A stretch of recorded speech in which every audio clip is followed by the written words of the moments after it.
السلام علیکم ورحمۃ اللہ وبرکاتہ۔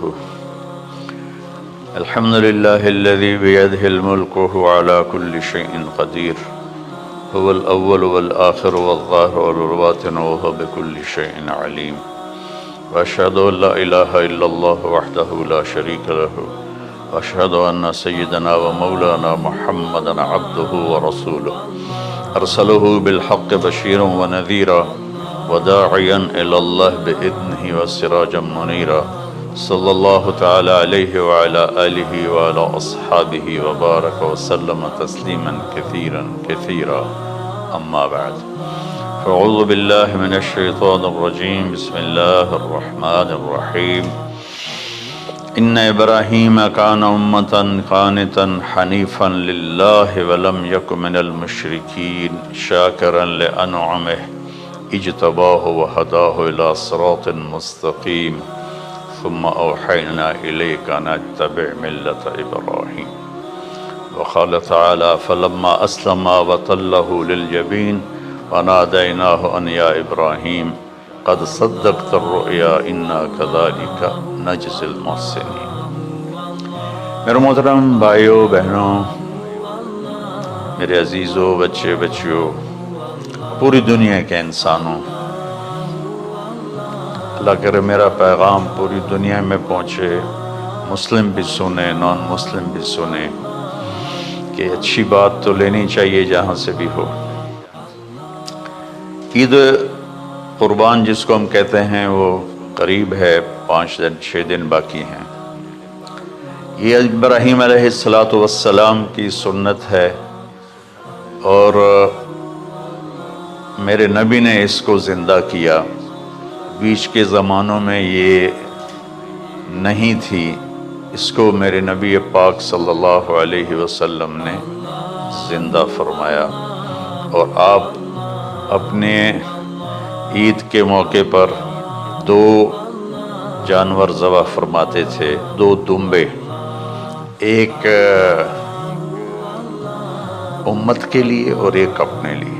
سبحان، ایک امت کے لیے، ایک اپنے لیے۔ ابراہیم علیہ السلام سے یہ سلسلہ کیسے شروع ہوا؟ ابراہیم علیہ السلام کون ہیں، ان کی ہستی کیا ہے؟ ابراہیم علیہ السلام وہ نبی ہیں جن پر ساری امتوں کا اتفاق ہے۔ یہود بھی ابراہیم علیہ السلام کو کہتے ہیں ہمارے ہیں، عیسائی بھی ابراہیم علیہ السلام کو کہتے ہیں ہمارے ہیں، مسلمان بھی ابراہیم علیہ السلام کو کہتے ہیں ہمارے ہیں۔ آگے پھر یہود موسیٰ علیہ السلام پر رک جاتے ہیں اور عیسیٰ علیہ السلام کا انکار کرتے ہیں، عیسائی عیسیٰ علیہ السلام پر رک جاتے ہیں اور محمد مصطفیٰ صلی اللہ علیہ وسلم کا انکار کرتے ہیں۔ ان ابراہیم لأواہ حلیم، ان ابراہیم لأواہ حلیم، ابراہیم بہت مہربان، رونے دھونے والے تھے، اور ابراہیم کا مطلب بھی ہے مہربان باپ، مہربان باپ۔ ابراہیم علیہ السلام کی کہانی تو بہت لمبی ہے، اسے سنانے کے نہ مجھے سکت ہے، اور نہ ہی آگے جو ہم کاسٹ کرتے ہیں اس میں اتنی ہمت ہوتی ہے، تو ہم شروع ہی کرتے ہیں کہ ابراہیم علیہ السلام سے اللہ نے اپنے بچے کی قربانی کیسے لی، پیچھے سارے واقعات کو چھوڑ کر۔ ابراہیم علیہ السلام کو جب آگ میں ڈالا گیا اور اللہ تعالیٰ نے ان کو آگ سے زندہ سلامت باہر نکالا، تو پھر انہوں نے ہجرت فرمائی اور مصر گئے۔ مصر کا جو بادشاہ تھا وہ ہر آنے والی عورت کو زبردستی ایک رات اپنے کمرے میں رکھتا تھا، تو اس نے حضرت سارہ علیہ السلام کو بھی قبضہ کر کے اپنے کمرے میں رکھا۔ جو ہی ہاتھ بڑھاتا اس کا ہاتھ سوکھ جاتا، پیچھے کرتا تو ٹھیک ہو جاتا، پھر ایسے ہاتھ بڑھاتا سوکھ جاتا، پھر پیچھے کرتا ٹھیک ہو جاتا۔ پھر ایسے ہاتھ بڑھایا، سوکھ گیا، پھر پیچھے کیا، ٹھیک ہو گیا۔ تو اس نے کہا یہ تو کوئی اور ہی بات ہے۔ تو اس نے اپنی بیٹی حضرت ہاجرہ وہ ان ابراہیم علیہ السلام کے نکاح میں دے دی۔ ابراہیم علیہ السلام اس وقت 70 سے اوپر جا چکے تھے اور حضرت ہاجرہ 22 سال کی تھی۔ یہ 3 افراد کا قافلہ ہجرت کر کے فلسطین پہنچا، اور ابراہیم علیہ السلام کی عمر گزر گئی۔ رب ہب لی من الصالحین، یا اللہ کوئی نیک بچہ دے، یا اللہ کوئی نیک بچہ دے۔ اولاد کا نیک ہونا ضروری ہے۔ ڈاکٹر بنے، انجینئر بنے، عالم بنے، مفتی بنے، ان میں سے کوئی چیز ضروری نہیں، اولاد کا نیک ہونا ضروری ہے۔ اور اس کے لیے والدین کو ٹائم دینا پڑے گا، والدین کو محبت دینی پڑے گی، والدین کو گود دینی پڑے گی، والدین کو شفقت دینی پڑے گی، ورنہ اولاد اور ماں باپ 2 کنارے بن جائیں گے۔ کچھ تقریباً 84 سال کی عمر میں اللہ تعالیٰ نے حضرت ہاجرہ سے بیٹا دیا، سارہ کی بجائے ہاجرہ سے بیٹا دیا۔ حضرت اللہ کی حکمت تھی، اللہ بھی یہی چاہ رہے تھے، تو حضرت سارہ کو بڑی تکلیف ہونے لگی، کہنے کہ اس بچے کو مجھ سے دور کرو، اس بچے کو مجھ سے دور کرو، میں دیکھ نہیں سکتا۔ تو جبریل آئے کہ اللہ تعالیٰ بھی فرما رہے ہیں کہ اسے یہاں سے دور کرو، کہ کہاں لے جاؤں؟ کہ یہ ہم بتائیں کہ کہاں لے جانا ہے۔ تو جبریل انسانی شکل میں اونٹ پہ سوار ہو کر تشریف لائے، اور پیچھے حضرت ابراہیم علیہ السلام اپنی اونٹنی پر، بچہ بیگم، اور آگے جبریل رہبر کے طور پر۔ فلسطین سرسبز ہے، کہیں خشک ہے، لیکن پانی ہے، اچھی آبادی ہے۔ چلتے چلتے چلتے چلتے 1 مہینہ کا سفر کرنے کے بعد جب وہ علاقہ شروع ہوا جہاں کالے پہاڑ، کالے پتھر، کوئی پتا نہیں سبزے کا اور کوئی نشان نہیں پانی کا، وہاں سے چلتے چلتے چلتے 4 پہاڑوں کے اندر ایک وادی سی آئی۔ جب وہاں پہنچے تو جبریل کہنے لگے اللہ کے نبی یہاں ہاجرہ اور اسماعیل کو چھوڑ دیں۔ جب وہ آگ میں جا رہے تھے نا ابراہیم علیہ السلام، تو ایک لفظ نہیں بولے، بس نے کہا حسبی اللہ و نعم الوکیل۔ لیکن جب جبریل نے کہا یہاں چھوڑ دیں تو ایک دم بولے یہاں کیسے چھوڑ دوں، یہاں تو کچھ بھی نہیں ہے، یہ کیسے رہیں گے؟ کہ یہ آپ کے رب کی منشا ہے، یہاں اللہ کا گھر بنے گا، یہاں اس بچے کی نسل سے ایک آخری نبی پیدا ہوگا جو پورے عالم کو روشن کرے گا، اب چھوڑ دیں۔ تو وہ وہاں 3 دن رہے، ان کے لیے ایک چھپر سا بنایا لکڑیاں کاٹ کے، یا 2 دن رہے یا 1 دن، یہ تو کوئی تحقیق کوئی نہیں ہے، لیکن ایک چھپر سا ان کو بنا کے دیا ایسے، یعنی اس ایک اوپر لکڑیوں کی چھاؤں کر دی اور نیچے ایسے بانس سے گاڑ دیے اور چل پڑے۔ تو حضرت ہاجرہ فرمانے لگے آپ کہاں جا رہے ہیں؟ اتنا بڑا امتحان تھا کہ جواب نہیں دینا، بس چپ کر کے چلو۔ انہوں نے پھر پوچھا آپ مجھے چھوڑ کے کیوں جا رہے ہیں؟ آگے سے خاموشی۔ چلتے چلتے 3 میل تک وہ اس طرح چلی۔ جب وہ کدئی پہنچی تو اس وقت ان کو خیال آیا یہ اللہ کے نبی ہیں، کہیں ان کو اللہ نے نہ کہا، ان کا اللہ امرک، کیا آپ کو اللہ نے کہا کہ مجھے چھوڑ دیں؟ کہنے لگے ہاں، یوں کیا۔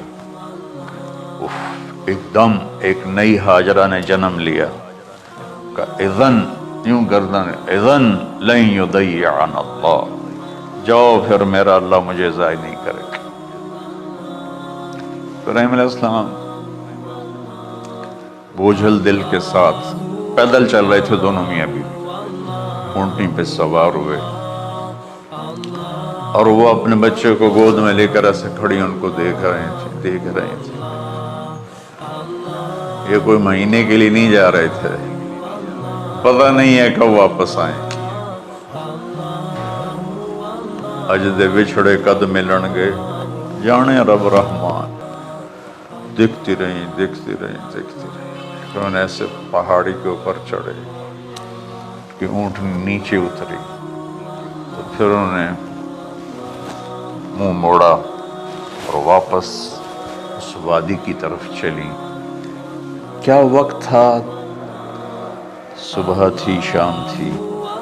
جو ابراہیم علیہ السلام غائب ہوئے تو ایک دم آپ نے اونٹنی کا منہ موڑا ادھر ہی اور کہا ربنا انی اسکنت من ذریتی بواد غیر ذی زرع ربنا لیقیموا الصلاۃ۔ کیا درد ہے! آپ اندازہ لگاؤ، ایک آدمی کو 84 سال کی عمر میں بیٹا ملے اور پھر اسے ایسے جنگل بیابان میں چھوڑ دیا جائے، تو ان کے دل پہ کیا بیت رہی ہوگی۔ یہ اس دعا میں وہ درد ہے جو میرے بھی آنسوں نکل رہے ہیں۔ ان کو 3 دفعہ قصہ سنا چکا۔ اے اللہ، تیرے ہی کہنے پر، تو جو میرا رب ہے، یا اللہ نہیں کہا، اللہم نہیں کہا، ربنا، یا اللہ تو مہربان ہے، اس میں بھی کوئی تیری مہربانی ہوگی، تیری محبت ہوگی، تیری شفقت ہوگی۔ انی اسکنت من ذریتی، میں نے چھوڑ دیا اپنی اولاد کو، یا اللہ میں نے وہاں چھوڑا ہے جہاں نہ پتہ ہے، نہ دانا ہے، نہ پانی ہے، تو جان اور یہ جانے۔ اس درد بھری دعا نے عرش کو بھی ہلا دیا تھا، اور آپ نے منہ موڑا۔ اس باپ کو سوچو جو ہر قدم پہ اپنے معصوم بچے سے دور ہو رہا ہے، اور اس ماں کو سوچو جو ہر قدم پہ اپنے خامن سے دور ہو رہی ہے۔ ابراہیم کی منزل تو آگے گھر ہے، 2 بیویاں اور ہیں، ادھر تو پتھروں کے ساتھ دوستی ہے۔ جب ہاجر، میں ایک دفعہ میں ایسے سوچ میں بیٹھا، میں اتنا رویا۔ میں نے کہا جب وہ ہماری ماں ہاجرہ وہاں اکیلی بیٹھی ہوگی، وہ چاروں طرف اونچے اونچے پہاڑ تھے، اور اندر بیٹھنے والوں کو باہر کا پتہ نہیں، باہر والوں کو اندر کا پتہ نہیں۔ تو شام ڈھلی ہوگی تو اندھیری رات نے کیا ظلم ڈھایا ہوگا، کالے پہاڑوں کا اندھیرا، اندھیری رات کا اندھیرا۔ تارے بھی حیران ہوں گے یہ کون بی بی بیٹھی ہوئی ہے۔ ستارے روزانہ ہی نکلتے تھے، لیکن آج وہ ایک نیا تماشا دیکھ رہے ہیں کہ ایک معصوم شہزادی ایک معصوم بچے کو گود میں لے کے بیٹھی ہے، کون اسے یہاں چھوڑ گیا۔ چاندنی رات تھی تو چاند بھی حیران ہو رہا ہوگا، یہ کیا ہو رہا ہے، یہ کیا ہو رہا ہے، یہ کیا ہو رہا ہے۔ اور وہ تنہا جان آسمان کو دیکھتی ہوگی، یا اللہ یہ میرے ساتھ کیا ہوگی۔ وہ رات کیسی، پہلی رات کیسی گزری ہوگی حضرت ہاجرہ پر۔ یہ ہمارے تبلیغ والے 3 دن کے لیے جاتے ہیں، بیویاں شور مچا دیتی ہیں، چھوڑ کے جاندے پہ وہ، چھوڑ کے جاندے پہ۔ اس ہاجرہ کو سوچو جس پر اندھیری رات تھی، اور اسے کچھ پتہ نہیں تھا میرے ساتھ کیا ہونے والا ہے۔ جب دن چڑھا تو سورج نے دیکھ کر اس کی آنکھیں پھٹ گئیں کہ یہ کیا ہے۔ وہ تو کسی پہ رحم نہیں کرتا، اس کی آگ نے پتھروں کو تپایا، میری ماں ہاجرہ کے چھپر کو تپایا اور تڑپا کے رکھ دیا۔ ایک چھوٹا سی مشکیزہ تھا پانی کا، اسے گھونٹ گھونٹ پی کے ان کے منہ میں بھی ڈال رہی تھی۔ اس مشکیزے پر 3 دن گزرے، پانی ختم ہو گیا۔ ہم 92 کے حج میں پھنس گئے، مزدلفہ سے پہلے تو ہماری بس میں پانی کوئی نہیں تھا۔ جو اس وقت ہمارا حال ہو. ہمیں پتہ تھا 2-4 گھنٹے کے بعد پانی ہے، لیکن جو اس وقت بچے بھی تھے، چیخ و پکار تھی. ہاجرہ کی چیخیں کون سن رہا تھا؟ اور ادھر اسماعیل کی دھاڑ دھاڑ شروع ہو گئی، پیاس کی وجہ سے، بھوک کی وجہ سے. بے بس ماں دیکھ رہی ہے، میں کیا کروں.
ہم اللہ کی بارگاہ میں جھکیں، ہم اللہ کی بارگاہ میں جھکیں، اس کے رسول کی بارگاہ میں جھکیں، تاکہ ہمارا یہ جہان بنے وہ جہان۔